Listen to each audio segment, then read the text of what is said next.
Again, so here is the sample problem number 5 from CE Board November 2015. So, meron tayong problem dito. So, ayan. Problem natin is, basahin muna natin. In a condenser containing air and water, so the air pressure is 40 kPa absolute. And what is the gauge pressure in kPa? 1.5 meter below the water surface. So, pinapahanap sa atin yung gauge pressure in 1.5 meter below. So, yan. Isulat muna natin yung given. Yan, given muna tayo. So, given tayo ng absolute pressure. Given. So, given tayo ng absolute pressure or the P-abs is equal to 40 kPa. Ayan. 40 kPa. Tapos, hanapin yung gauge pressure. So, una, kunin muna natin yung gauge pressure. So, from the formula na P or the absolute pressure is equal to P gauge. Yan. P gauge plus plus the atmospheric pressure. Yan. So, i-salpak natin 40 kPa para makuha natin yung P gauge. Ayan, kPa. Tapos, ayan, P gauge or the gauge pressure plus atmospheric pressure natin, constant to. So, in terms of kPa or kilonewton per meter squared, di ba, ang value nito is 101.325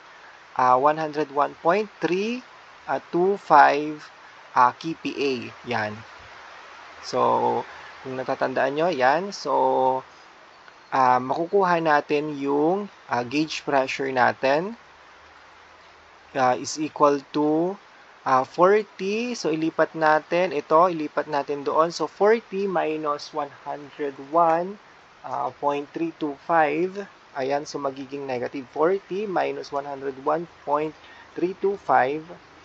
kPa. So, the answer, negative 61.325 kPa. So, yan na ba yung answer? So, hindi pa. So, una lang yan. So, that is the P pressure 1. So, yan yung P1 natin. So, ang pinapahanap sa atin is yung gauge pressure daw. So, the P gauge, ayan, P gauge or the gauge pressure at 1.5 meter below the water surface. So, ano yung magiging pressure natin dito at 1.5 meter? So, let's say, ano na lang to, P2. Ayan. Ayan, yung P gauge natin at 1.5 meter, yan yung P2 natin. Yan yung unknown. So, ano daw? Yan. Yan. So, yan yung unknown natin. So, di ba yung formula natin, pressure is equal to gamma H. Yan. So, gamma H.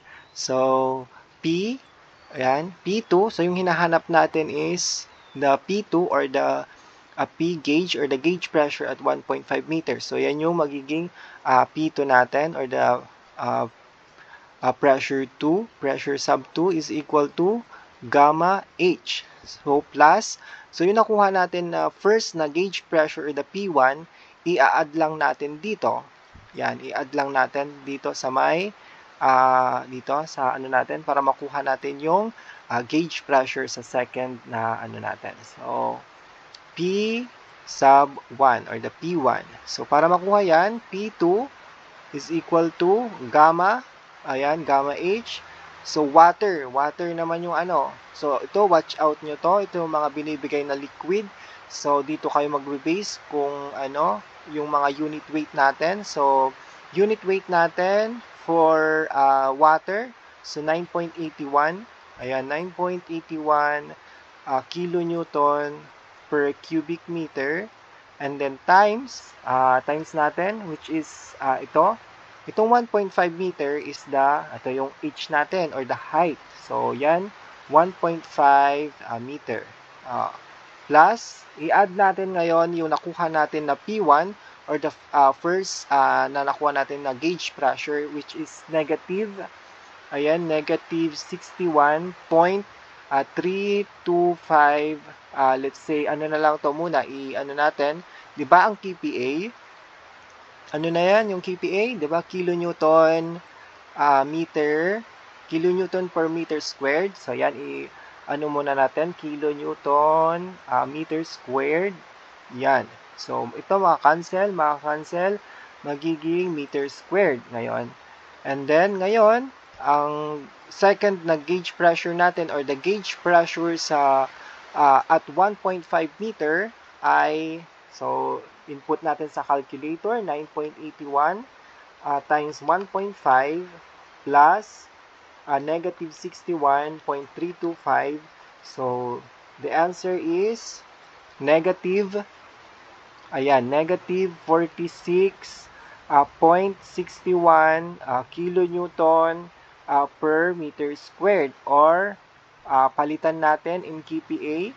So, ang pinapahanap, required is kPa. So, ang kilonewton meter squared naman is equal lang siya sa kilonewton meter squared. So, kPa, yan.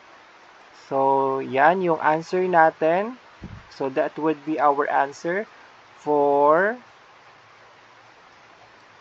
sample problem number 5. Yan. So, yan yung gauge pressure at 1.5 meter, so below the water surface. Yan.